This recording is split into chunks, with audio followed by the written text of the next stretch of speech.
আমরা এখন সিঙ্গারি 10 বিশিষ্ট মা ও শিশু স্বাস্থ্য হাসপাতালের সামনে। দেখছেন ইউনিয়ন বাগুটিয়া উপজেলা অভয়নগর জেলা যশোর। হাসপাতালটি মূলত রোগী সেবা প্রদানের জন্য। এখন আমরা হাসপাতালের সামনে 9:30 বাজে। এখনো দেখছেন হাসপাতালে তালাবদ্ধ অবস্থায় আছে।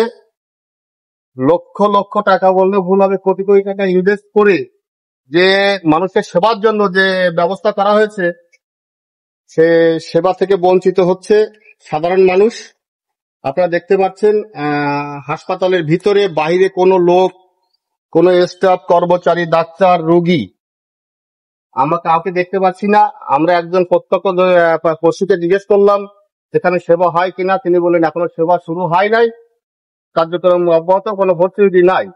সাধারণ জনগণের কাছে প্রশ্ন যে সেবা কেন্দ্র 9:30 বাজে এখনো মেন গেটে তালাবদ্ধ, কিভাবে মানুষ নেবে সেবা, কিভাবে উপকৃত হবে মানুষ এই হাসপাতাল থেকে?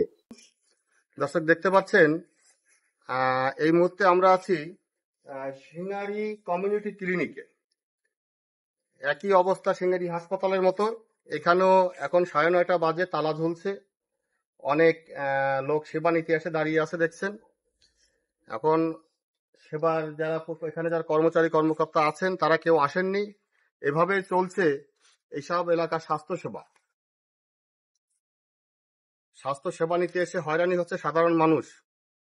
সাধারণ মানুষের হয়রানি দূর করার লক্ষ্যে ঊর্ধ্বতন প্রশাসনের দৃষ্টি আকর্ষণ করছি।